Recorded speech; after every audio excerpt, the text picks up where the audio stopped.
सभी को नमस्कार। मैं Vimal Kumar Yadav, assistant professor political science, government PG college Behror के यूट्यूब चैनल में आप सभी का स्वागत करता हूं। आज हम जो चर्चा करेंगे वो है भारत के राष्ट्रपति पद की योग्यताएं क्या हैं, राष्ट्रपति के निर्वाचक मंडल में कौन कौन शामिल होते हैं और राष्ट्रपति की चुनाव प्रक्रिया क्या है। इन सब के बारे में चर्चा आज हम इस वीडियो में करेंगे।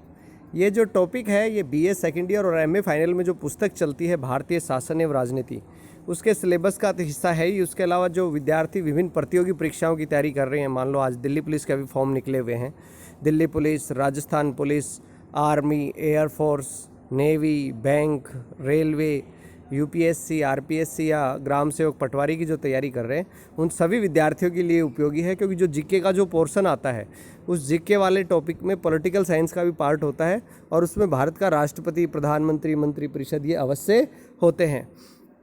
तो आइए चर्चा करते हैं भारत के राष्ट्रपति के बारे में। उससे पहले जानेंगे हम संघीय कार्यपालिका के बारे में। दरअसल आज लोकतांत्रिक सरकारों का युग है। तो लोकतांत्रिक सरकारें दो प्रकार की होती हैं, एक तो होती है संसदात्मक और दूसरी होती है अध्यक्षात्मक। संसदात्मक शासन प्रणाली का आदर्श देश ब्रिटेन को माना जाता है और अध्यक्षात्मक शासन प्रणाली का आदर्श देश अमेरिका को माना जाता है। दरअसल संसदात्मक शासन प्रणाली वो प्रणाली होती है जिसमें कार्यपालिका जो होती है वो व्यवस्थापिका के प्रति उत्तरदायी होती है। कार्यपालिका के सदस्य व्यवस्थापिका में से ही निर्वाचित होते हैं और वो तब तक पद पर बने रहते हैं जब तक उन्हें व्यवस्थापिका का बहुमत प्राप्त होता है। जैसे हमारे यहाँ जो मंत्रिमंडल है वो लोकसभा के प्रति उत्तरदायी है और लोकसभा में बहुमत दल का नेता प्रधानमंत्री बनता है। मंत्रिपरिषद के सदस्यों के लिए संसद का सदस्य होना आवश्यक है और मंत्रिपरिषद के जो सदस्य हैं सामूहिक रूप से लोकसभा के प्रति उत्तरदायी होते हैं। यानी जब तक लोकसभा का विश्वास प्राप्त है सरकार कार्य करती रहती है। तो ये पार्लियामेंट्री सिस्टम है, संसदात्मक शासन प्रणाली है। इसके विपरीत जो अध्यक्षात्मक शासन प्रणाली है उसमें कार्यपालिका के सदस्य व्यवस्थापिका के सदस्य नहीं होते अनिवार्य रूप से, न ही कार्यपालिका के सदस्य व्यवस्थापिका के प्रति उत्तरदायी होते हैं और न ही कार्यपालिका सदस्यों का कार्यकाल व्यवस्थापिका पर निर्भर होता है। यानी वो अपने कार्यकाल के मामले में विधायिका से बिल्कुल स्वतंत्र होती है। ये जो पार्लियामेंट्री सिस्टम है या संसदीय सरकार है, इसको कैबिनेट गवर्नमेंट भी कहा जाता है, वेस्टमिनिस्टर गवर्नमेंट भी कहते हैं या उत्तरदायी सरकार भी कहा जाता है। संसदात्मक शासन प्रणाली ब्रिटेन, भारत, जापान, कनाडा इन देशों में प्रचलित है। दूसरी ओर जो अध्यक्षात्मक शासन प्रणाली है इसको गैर उत्तरदायी, गैर संसदीय निश्चित कार्यकारी व्यवस्था कहा जाता है। अभी एग्जाम में कई बार क्वेश्चन आता है निम्न में से किस देश के अंदर अध्यक्षात्मक शासन प्रणाली है। तो ये देश आपको याद रखने हैं, अमेरिका है, ब्राज़ील है, रूस है, श्रीलंका, इन सब में अध्यक्षात्मक शासन प्रणाली प्रचलित है। और संसदात्मक शासन प्रणाली आपको याद रखनी है, ब्रिटेन, जापान, भारत और कनाडा के अंदर है। आइवर जेनिंग्स जो थे वो पार्लियामेंट्री सिस्टम को, संसदात्मक व्यवस्था को जो है कैबिनेट व्यवस्था कहते थे, क्योंकि इसमें शक्ति का केंद्र बिंदु कैबिनेट यानी मंत्रिपरिषद होती है। क्योंकि जो कैबिनेट जो होती है, मंत्रिपरिषद जो होती है वो संसद के प्रति उत्तरदायी होती है। इसका कार्यकाल जब तक चलता है जब तक उन्हें संसद का विश्वास प्राप्त है। इसलिए इस कैबिनेट गवर्नमेंट को उत्तरदायी सरकार भी कहा जाता है। चूँकि जो दुनिया में संसदात्मक शासन प्रणाली का सूत्रपात या शुरुआत ब्रिटेन से हुई है, इसीलिए इस सरकार का वेस्टमिनिस्टर मॉडल भी कहते हैं। कई बार कॉम्पिटिशन में पूछा गया है कि संसदात्मक शासन प्रणाली का प्रारंभ किस देश से हुआ है, तो आपको ये याद रखना है कि इसका प्रारंभ ब्रिटेन से हुआ है। तीसरे प्रकार की कार्यपालिका भी होती है जिसे बहुल कार्यपालिका या प्लूरल एग्जीक्यूटिव कहते हैं। वो स्विट्जरलैंड के अंदर है, जिसके अंदर कार्यपालिका के अंदर जैसे हमारे यहाँ प्रधानमंत्री होता है वो पावरफुल होता है, अमेरिका में राष्ट्रपति पावरफुल होता है, लेकिन जहाँ बहुल कार्यपालिका होती है वहाँ उसमें कोई एक व्यक्ति पावरफुल नहीं होता, बल्कि एक लोगों का समूह होता है जो सरकार चलाता है। जैसे ब्रिटेन जो स्विट्जरलैंड है उसमें जो 7 लोगों की एक संघीय परिषद होती है, फेडरल काउंसिल होती है, वो 7 लोग मिलकर ही शासन कार्य का संचालन करते हैं। इनकी शक्तियाँ बिल्कुल समान होती हैं, इनका एक निश्चित कार्यकाल होता है और इन 7 में से क्रमवार एक एक करके क्या बनते रहते हैं, अध्यक्ष बनते रहते हैं। लेकिन अध्यक्ष बनने का मतलब ये नहीं है कि उसे विशिष्ट शक्तियाँ प्राप्त है, शक्तियाँ उसे औरों के समान ही प्राप्त होती हैं। तो ये एक तीसरी प्रकार की शासन प्रणाली है जिसे बहुल कार्यपालिका शासन प्रणाली कहा जाता है। ब्रिटेन के अंदर प्रधानमंत्री प्रणाली भी कहा जाता है, क्योंकि प्रधानमंत्री का कद बहुत ऊंचा होता है। यद्यपि प्रधानमंत्री को समानों के बीच प्रथम कहा गया है, यानी जो समकक्ष हैं, मंत्रिपरिषद के जो सदस्य हैं, जो मंत्री हैं, उन मंत्रियों में वो प्रधान है, पहला है, प्रथम है, इसलिए उसे प्रधानमंत्री कहा जाता है। लेकिन समय के साथ साथ अब प्रधानमंत्री का पद भी ब्रिटेन में बहुत ताकतवर हो गया है, प्रधानमंत्री बहुत मजबूत होता गया है। इसलिए क्रॉसमैन, मैकिन्टोश और अन्य विद्वानों ने ब्रिटेन की संसदात्मक शासन प्रणाली को प्रधानमंत्रीय सरकार का है, प्राइम मिनिस्ट्रियल गवर्नमेंट कह के पुकारा है। भारत में प्रधानमंत्री बहुत मजबूत होता है। हमारे यहाँ पर संसदात्मक शासन प्रणाली को ब्रिटेन से लिया गया है, इसलिए लिया क्योंकि हम पहले ब्रिटेन के गुलाम थे और उसके पश्चात में जब उत्तरदायी शासन क्रम से स्थापित हुआ 1919 और 1935 के भारत शासन अधिनियम में, तो हमें संसदात्मक शासन प्रणाली का ज्ञान और अनुभव प्राप्त हो चुका था। इसलिए भारतीय संविधान निर्माताओं ने देश की आज़ादी के बाद संसदात्मक शासन प्रणाली को अपनाया। हमारे यहाँ कार्यपालिका दो प्रकार की होती है, एक तो नाम मात्र का प्रधान और एक वास्तविक प्रधान। नाम मात्र का या औपचारिक प्रधान तो होता है राष्ट्रपति और वास्तविक शक्तियाँ होती है मंत्रिपरिषद के हाथ में, और मंत्रिपरिषद का मुखिया होता है प्रधानमंत्री। और ये जो मंत्रिपरिषद है वो लोकसभा के प्रति उत्तरदायी होती है। लेकिन हमारे और ब्रिटेन में एक अंतर है कि ब्रिटेन का जो संवैधानिक प्रमुख होता है वो सम्राट या सम्राज्ञी होता है और वो वंश परंपरा के आधार पर अपना पद ग्रहण करते हैं। लेकिन हमारे यहाँ फ्रांस की तर्ज पे गणतंत्र अपनाया गया है, यानी हमारे देश का जो संवैधानिक मुखिया होता है राष्ट्रपति, वो वंश परंपरा से पद प्राप्त नहीं करता बल्कि निर्वाचित होता है। अब हमारे संविधान का जो भाग 5 है उसमें संघ से संबंधित प्रावधान किए गए हैं। भाग 5 का जो अध्याय पहला है, अनुच्छेद 52 से लेकर 78, 52 से 78 तक हमारी संघीय कार्यपालिका का विवेचन किया गया है। इस अनुच्छेद 52 से 78 तक राष्ट्रपति, उपराष्ट्रपति, प्रधानमंत्री, मंत्रिपरिषद, भारत के महान्यायवादी को लेकर प्रावधान किए गए हैं। दरअसल हमारे यहाँ शासन के 3 आधार स्तंभ हैं, कार्यपालिका, व्यवस्थापिका और न्यायपालिका। व्यवस्थापिका जो जिसे हम संसद कहते हैं वो कानून बनाती है, कार्यपालिका उन कानूनों को लागू करती है और देश की न्यायपालिका जो है वो कानूनों को लेकर विवाद होता है तो उसका समाधान करती है और न्याय देने का कार्य करती है। अब भारत के राष्ट्रपति की अपन बात करते हैं। मैंने जैसा कि बताया, भारत में जो राष्ट्रपति है वो देश की कार्यपालिका का और देश का एक संवैधानिक प्रमुख होता है, औपचारिक या नाम मात्र का प्रधान होता है। यद्यपि अनुच्छेद 53 में कहा गया है कि संघ की समस्त कार्यपालिका शक्ति राष्ट्रपति में निहित होगी, जिसका प्रयोग वह स्वयं या अपने अधीनस्थों के माध्यम से कर सकेगा। ये कई बार कॉम्पिटिशन में पूछा गया है कि कौन से अनुच्छेद में लिखा गया है कि संघ की समस्त कार्यपालिका शक्ति किसके पास निहित होगी, राष्ट्रपति के पास निहित होगी, और उसका प्रयोग वह स्वयं या अपने अधीनस्थों के माध्यम से करेगा। ये संविधान के अनुच्छेद 53 में प्रावधान किया गया है। अनुच्छेद 52 में क्या है? अनुच्छेद 52 में है कि भारत का एक राष्ट्रपति होगा।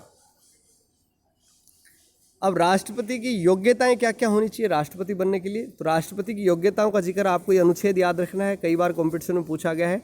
राष्ट्रपति पद की योग्यताओं का जो वर्णन है वो अनुच्छेद 58 में किया गया है। कौन कौन सी योग्यताएं हैं?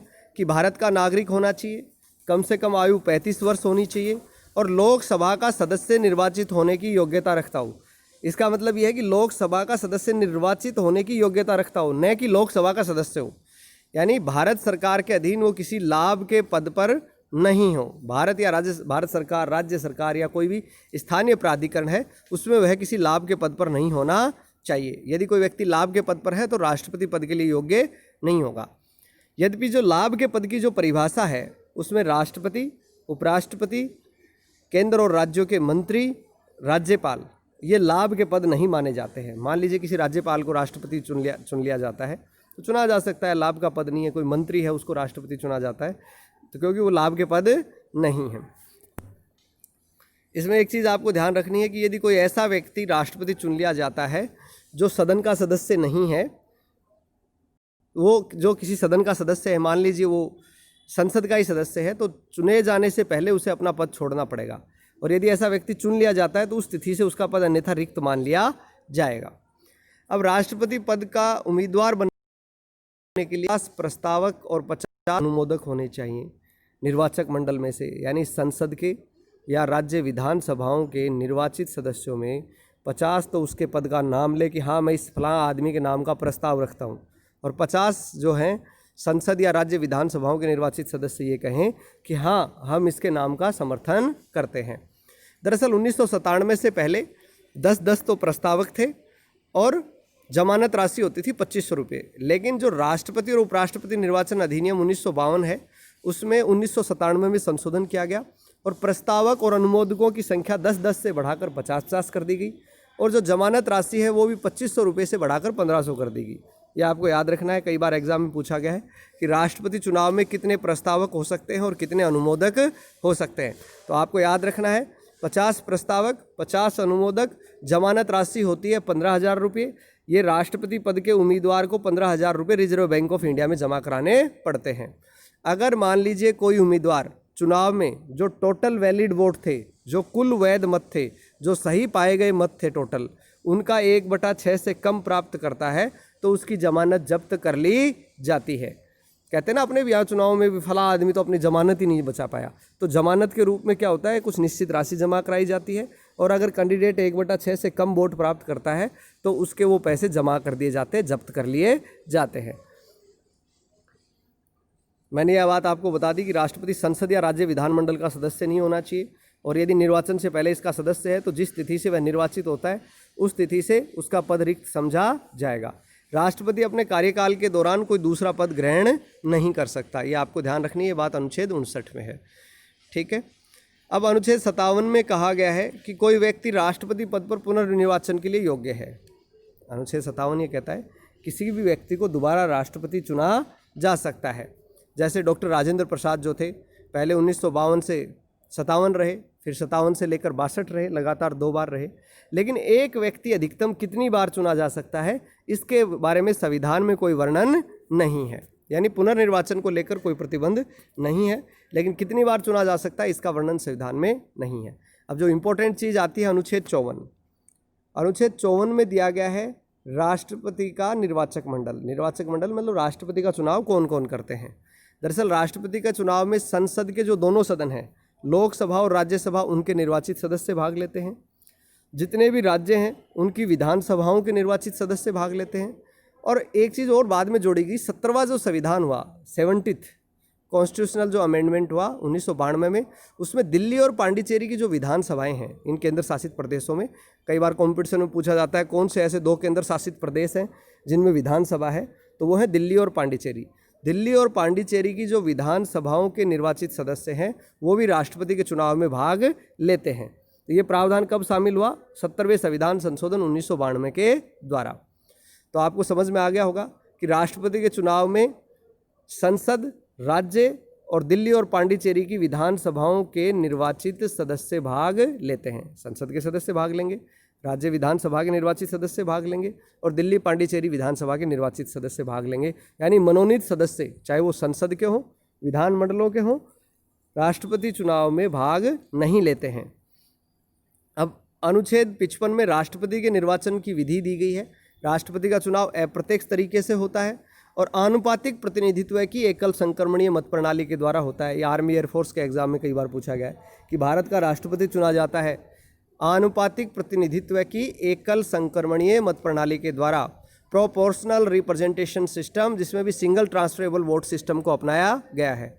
और ये निर्वाचन प्रणाली जो है इसका प्रावधान राष्ट्रपति और उपराष्ट्रपति निर्वाचन अधिनियम 1952 के द्वारा किया गया है।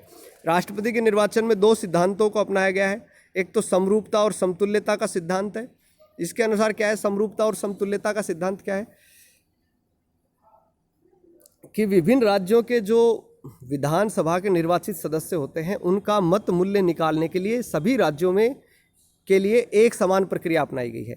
यानी जो मत मूल्य निकालने का, विधानमंडल के सदस्यों का मत मूल्य निकालने का जो तरीका है वो सभी राज्यों के लिए समान है, वो फॉर्मूला समान है। उस फॉर्मूले को अब हम देखेंगे थोड़ी देर में।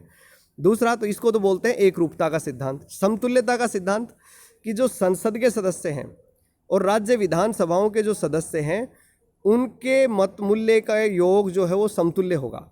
संसद के दोनों सदनों के निर्वाचित सदस्यों के मत मूल्य उतना ही होगा जितना राज्य विधानसभाओं के निर्वाचित सदस्यों के मत मूल्य का योग होगा। तो दोनों में समानता रखी गई है। ठीक है, तो कहने का मतलब ये है कि हमारे यहाँ पर राष्ट्रपति चुनाव में समतुल्यता और एकरूपता का सिद्धांत अपनाया गया है। अब विधानसभा सदस्यों के मत का मूल्य कैसे निकालते हैं। दरअसल विधानसभा सदस्यों के मत का मूल्य निकालने के लिए एक फार्मूला दिया गया है। फार्मूला ये दिया गया है कि उस राज्य की कुल जनसंख्या क्या है, उस राज्य की कुल जनसंख्या में उस विधानसभा के निर्वाचित सदस्यों की संख्या का भाग दे दिया जाता है और जो संख्या प्राप्त होती है उसे फिर 1000 से भाग दे दिया जाता है। यानी फार्मूला ये है कि कुल जनसंख्या बटे विधानसभा के कुल निर्वाचित सदस्यों की संख्या आगे भाग 1000। भाग को अगर गुणा में लिखेंगे तो गुणा 1/1000 भी लिख सकते हैं। तो ये सूत्र यहाँ पर अपने स्लाइड में दिखाया गया है।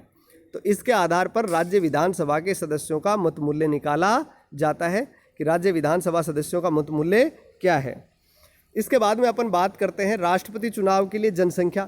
राष्ट्रपति चुनाव के लिए जो जनसंख्या है वो 1971 निर्धारित की गई थी, और जो 84वां संविधान संशोधन हुआ 2001 में, उसमें यह तय किया गया कि 1971 की जनसंख्या को ही 2026 तक आधार माना जाएगा। तो हमने देखा कि राज्य विधानसभा के सदस्यों का मत मूल्य कैसे निकालते हैं। यानी किसी राज्य की जनसंख्या ज़्यादा है, ये इसलिए किया गया है, जैसे कुछ राज्यों की जनसंख्या ज़्यादा है, जैसे उत्तर प्रदेश की जनसंख्या ज़्यादा है तो वहाँ का एमएलए ज़्यादा जनसंख्या का प्रतिनिधित्व करता है, यूपी के एमएलए के वोट की वैल्यू ज़्यादा होगी।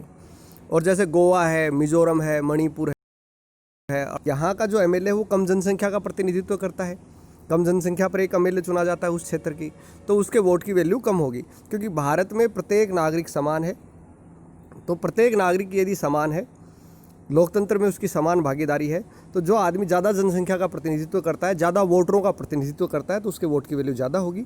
जो कम वोटरों का प्रतिनिधित्व करता है तो उसके वोट की वैल्यू कम होगी। इसके बाद में संसद सदस्यों के मत का मूल्य कैसे निकाला जाता है। दरअसल इसमें समतुल्यता या समानता का सिद्धांत अपनाया गया है। जो पूरे देश की जो राज्य विधानसभाएँ हैं और जो केंद्र शासित प्रदेश दिल्ली और पांडिचेरी की जो विधानसभाओं के निर्वाचित सदस्य हैं, उन सभी के मत मूल्यों का जो टोटल होता है उसमें संसद के निर्वाचित सदस्यों की संख्या का भाग दे दिया जाता है। यानी दोनों का योग बराबर होता है। राज्य की और केंद्र शासित प्रदेशों की विधानसभाओं के निर्वाचित सदस्यों के मत मूल्य का योग संसद सदस्यों के मत मूल्य के योग के बराबर होता है। तो फार्मूला क्या है। फार्मूला संसद सदस्य के वोट की वैल्यू कैसे निकालते हैं कि जो सभी राज्य हैं और केंद्र शासित प्रदेश दिल्ली और पांडिचेरी हैं, उनकी विधानसभाओं के निर्वाचित सदस्यों के मत मूल्य के योग में भाग दे देते हैं संसद के दोनों सदनों के निर्वाचित सदस्यों की संख्या। अब संसद के दोनों सदनों के निर्वाचित सदस्यों की संख्या कितनी है। आपको पता है कि लोकसभा के अंदर 545 है, जिसमें से 543 निर्वाचित होते हैं, और राज्यसभा की वर्तमान सदस्य संख्या 245 है, जिसमें से 233 निर्वाचित होते हैं।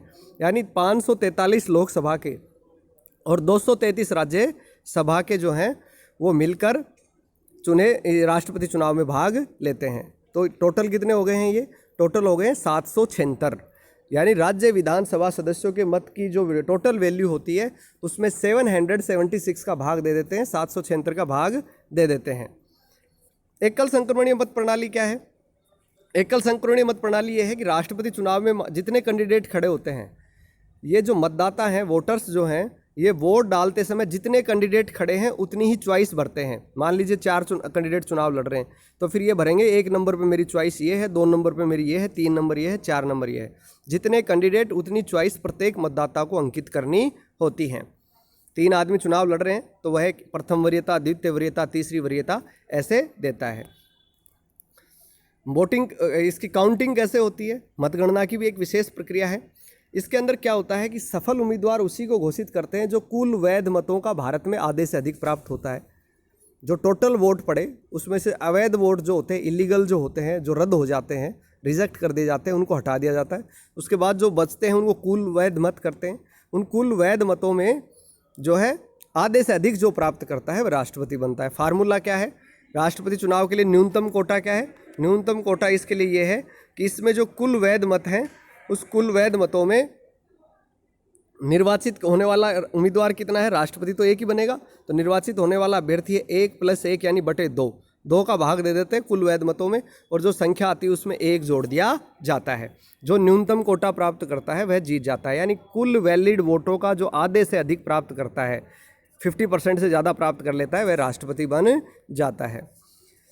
अब ये 1, 2, 3, 4 ये वरीयता का चक्कर क्यों रखा। ये एकल हस्तांतरणीय मत प्रणाली क्या है, सिंगल ट्रांसफरेबल वोट सिस्टम क्या है। दरअसल सबसे पहले तो फर्स्ट चॉइस सबसे ज़्यादा किसको मिली, फर्स्ट वरीयता के वोटों की गिनती की जाएगी। अब उसमें मान लीजिए किसी को भी टोटल वोटों का आधे पर से ज़्यादा नहीं मिला, 50% से क्रॉस नहीं कर पाया, तो फिर दूसरे राउंड की जो है काउंटिंग शुरू होती है। यानी कोई भी प्रत्याशी यदि न्यूनतम कोटा नहीं प्राप्त करता प्रथम वरीयता के वोटों की काउंटिंग के बाद में, तो फिर दूसरे चक्कर की काउंटिंग होती है और उस दूसरे राउंड की काउंटिंग में जिस उम्मीदवार को सबसे कम प्रथम वरीयता मिलती है, जिसको सबसे कम प्रथम वरीयता मिलती है, उसको काउंटिंग से बाहर करके उसकी द्वितीय वरीयता के वोटों की गणना की जाती है और उस द्वितीय वरीयता के जो वोट हैं उनको दूसरे कैंडिडेट में जिसको जितनी चॉइस दी गई उस हिसाब से बांट दिया जाता है। दूसरे राउंड में मान लो किसी को न्यूनतम कोटा नहीं मिलता तो फिर तीसरे राउंड की काउंटिंग की जाती है, जिसमें सबसे कम वोट जिसको प्राप्त हुए हैं उसको बाहर करके उसकी तीसरी वरीयता के वोटों को अन्य कैंडिडेट्स में बांट दिया जाता है। तो ये प्रक्रिया जब तक चलती रहती है जब तक किसी भी उम्मीदवार को न्यूनतम कोटा प्राप्त नहीं हो जाता। इसको एग्जाम्पल से समझेंगे तो ज़्यादा समझ में आएगा। मान लीजिए राष्ट्रपति पद के चुनाव में 4 कैंडिडेट हैं, ए, बी, सी और डी, और टोटल वैध वोट हैं 2500। कुल वैध वोट 2500 हैं, तो राष्ट्रपति बनने के लिए वोट चाहिए आधे से अधिक। आधा होता है 1250, उसमें एक जोड़ दे तो 1251, यानी जिसको 1251 वोट मिलेंगे वह राष्ट्रपति चुन लिया जाएगा। अब सबसे पहले प्रथम वरीयता की काउंटिंग होती है। प्रथम वरीयता के अंदर ए को 950 वोट मिले, बी को फर्स्ट चॉइस 700 लोगों ने चुना, सी को फर्स्ट चॉइस 500 लोगों ने दी और डी को 350 ने फर्स्ट चॉइस दी। अब हम देख रहे हैं कि 1250 से ज़्यादा वोट किसी को भी नहीं मिले हैं। ए को 900 मिले, बी को 700, सी को 500, डी को 350। तो इसमें किसी को भी जो है न्यूनतम कोटा नहीं मिला। अब क्या करेंगे, डी को सबसे कम वोट मिले हैं तो डी को रेस से बाहर कर देंगे और उसके जो 350 जिन लोगों ने उसको फर्स्ट चॉइस दी है, जिन 350 लोगों ने डी को फर्स्ट चॉइस दी उन्होंने सेकंड चॉइस भी किसी को दी होगी। तो जिनको उन 350 लोगों ने सेकंड चॉइस दी है उसके सेकंड चॉइस के वोटों की काउंटिंग होगी। अब उन 350 वोटों में से द्वितीय वरीयता के जो वोट थे उसमें ए को 50 मिले, बी को 100 मिले और सी को 200 मिले। क्या कि वो 350 लोग जिन्होंने डी को फर्स्ट चॉइस दी थी उन्होंने सेकंड चॉइस के रूप में 50 लोगों ने ए को 350 में से, 100 लोगों ने बी को और 200 लोगों ने सी को सेकंड चॉइस दी थी। अब इनकी सेकंड चॉइस को यदि हम जोड़ दें इनके वोटों में, जो 3 कैंडिडेट रेस में बचे हैं ए और बी और सी, तो ए के जो वोट थे वो 950 थे। अब उसमें 50 और जोड़ दें तो ए के वोट हो गए 1000। बी के जो वोट थे वो 700 थे, उसमें 100 और जोड़ दे तो हो गए 800। और जो सी जो थे उसको 500 वोट मिले थे, उसमें 200 और जोड़ दे तो 700। अब भी किसी को न्यूनतम कोटा नहीं मिला है, 1250 से ज़्यादा वोट प्राप्त नहीं हुए। तो अब तीसरे राउंड की काउंटिंग शुरू करेंगे। अब सबसे कम वोट है 700 किसके, सी के, तो सी को रेस से बाहर कर दिया जाएगा। और जिन 700 लोग जो सी के हैं उन्होंने थर्ड चॉइस भी दी होगी। ये 700 लोग जिन्होंने सी को जो है अपनी चॉइस के रूप में चुना था, तो उन 700 लोगों के थर्ड चॉइस की काउंटिंग होगी। 700 लोगों की थर्ड चॉइस की काउंटिंग होगी। 500 लोगों ने सी को फर्स्ट चॉइस दी थी, 200 लोगों ने सी को सेकंड चॉइस दी थी। तो ये 700 जो लोग थे इन्होंने किसी को थर्ड चॉइस भी दी होगी। तो किस किस को कितनी थर्ड चॉइस उन्होंने दे रखी है उनको उनके वोटों में जोड़ देते। 2 कैंडिडेट बचे ए और बी। इन 700 वोटों में से थर्ड चॉइस के रूप में 200 वोट ए को दिए गए थे और 700 में से 500 वोट थर्ड चॉइस के रूप में बी को मिले थे। तो अब तीसरे राउंड की काउंटिंग के बाद में ए के टोटल वोट हो गए 1200 और बी के हो गए 1300। तो बी को जो है न्यूनतम कोटा मिल गया है, 1251 से अधिक मत प्राप्त हो गए हैं, तो बी को विजेता घोषित कर दिया जाएगा। यद्यपि ये भी एक बात है कि बी को फर्स्ट और सेकंड राउंड की जो काउंटिंग थी उसमें ए से कम ही वोट मिले थे, बावजूद उसके बी जो है राष्ट्रपति बन गया। ऐसा हो चुका है हमारे यहाँ पर 1969 के अंदर वीवी गिरी जो थे वो सेकंड राउंड की द्वितीय चक्र की मतगणना से बनने वाले राष्ट्रपति थे। वीवी गिरी को लेकर अनेक क्वेश्चन आए हैं। देश के जो है वीवी गिरी जो थे दूसरे चक्र की मतगणना से चुने जाने वाले राष्ट्रपति थे। उन्होंने उपराष्ट्रपति पद से और कार्यवाहक राष्ट्रपति पद से इस्तीफा देकर निर्दलीय के रूप में चुनाव लड़ा, तो पहले निर्दलीय राष्ट्रपति थे। तो आपको ये याद रखना है कि द्वितीय चक्र की मतगणना से राष्ट्रपति विजेता होने वाले वीवी गिरी थे। और ऐसा कब हुआ था? 1969 में हुआ था। अब एग्जाम के लिहाज से कुछ इंपॉर्टेंट क्वेश्चन है। राष्ट्रपति पद की योग्यताएं कौन से अनुच्छेद में है? अनुच्छेद 58 में है। न्यूनतम आयु कितनी चाहिए? अधिकतम का कोई वर्णन नहीं है। योग्यता क्या होनी चाहिए? भारत का नागरिक हो, 35 वर्ष से कम आयु हो, लोकसभा का सदस्य चुने जाने की योग्यता रखता हो। निर्वाचन कैसे होता है? अप्रत्यक्ष होता है। निर्वाचक मंडल में कौन शामिल होते हैं? ये सारे क्वेश्चन कॉम्पिटिशन में आए हुए हैं। संसद के दोनों सदनों के निर्वाचित सदस्य, दिल्ली पांडिचेरी सहित राज्य विधानसभाओं के निर्वाचित सदस्य। दिल्ली पांडिचेरी के विधानसभा सदस्यों ने कब से भाग लेना शुरू किया? 17वें संविधान संशोधन 1992 के द्वारा ये शक्ति दी गई थी। राष्ट्रपति के निर्वाचन की विधि कौन से अनुच्छेद में दी गई है? 55 में दी गई है। राष्ट्रपति का जो कार्यकाल है वो कितना वर्ष होता है? वो 5 वर्ष होता है। अनुच्छेद 59 में क्या लिखा गया है कि राष्ट्रपति संसद के किसी सदन का सदस्य नहीं होगा, और कोई ऐसा व्यक्ति जो किसी सदन का सदस्य यदि राष्ट्रपति निर्वाचित होता है तो पद ग्रहण की तिथि से ही उसका पद रिक्त मान लिया जाएगा। राष्ट्रपति का चुनाव कौन कराता है? भारत का जो केंद्रीय चुनाव आयोग है वो कराता है। कितने प्रस्तावक, कितने अनुमोदक होने चाहिए? 50-50 होने चाहिए। जमानत राशि कितनी होनी चाहिए? 15,000। जब्त कब हो जाती है? जब कुल वैध मतों का 1/6 से कम प्राप्त करे। कोई राष्ट्रपति पुनर्विचार निर्वाचन के लिए पात्र कब होता है? कौन सा अनुच्छेद है? अनुच्छेद 57 है। ठीक है। निर्वाचक मंडल में कौन कौन शामिल होंगे, इसका उल्लेख कौन से अनुच्छेद में है? 54 में है। अनुच्छेद 52 में क्या लिखा गया है कि भारत का एक राष्ट्रपति होगा। कौन सी शासन प्रणाली भारत में अपनाई गई है? ये सारे सवाल अलग अलग एग्जाम में आए हुए हैं, कोई आर्मी में, एयरफोर्स में, दिल्ली पुलिस में, उन सब में आए हुए हैं, आरपीएससी के एग्जाम्स में आए हुए हैं। संसदात्मक शासन प्रणाली भारत में अपनाई गई है। कहाँ से ली गई है संसदात्मक शासन प्रणाली? ब्रिटेन से ली गई है। संघ की सारी कार्यपालिका शक्ति कौन से किस में निहित है? राष्ट्रपति में। कौन से अनुच्छेद के तहत? 53 में के तहत है। राष्ट्रपति केवल नाम मात्र का प्रमुख है, वास्तविक शक्तियाँ किसके पास हैं? मंत्रिपरिषद के पास है। राष्ट्रपति की संवैधानिक स्थिति किस देश के राष्ट्राध्यक्ष के समान है? ब्रिटेन के समान है। तो ये सारे अलग अलग कॉम्पिटिशन में आए हुए सवाल हैं जो हमने देखे। उम्मीद है ये वीडियो आपको पसंद आएगा। अगर आपको पसंद आए तो इसे लाइक करें, सब्सक्राइब करें और शेयर करें, ताकि ज़्यादा से ज़्यादा स्टूडेंट्स को इस लॉकडाउन के काल में, इस कोरोना के काल में लाभ मिल सके। जो बच्चे कॉम्पिटिशन की तैयारी कर रहे हैं या फिर जो एग्ज़ाम्स में अपीयर होने वाले हैं, तो ये बहुत ही जो इम्पोर्टेंट जो है टॉपिक है, ये परीक्षा के लिहाज से भी है और प्रतियोगी परीक्षाओं के लिहाज से भी है। कोई दिक्कत हो तो आप मेरे व्हाट्सअप नंबर पे मुझसे व्यक्तिगत रूप से संपर्क करके पूछ सकते हैं, कॉलेज के व्हाट्सअप ग्रुप में लिख सकते हैं, या यूट्यूब चैनल का जो कमेंट बॉक्स है उसमें आप अपनी कोई भी क्वेरी या समस्या लिख सकते हैं। आप सभी का बहुत बहुत धन्यवाद, बहुत बहुत आभार। Thank you.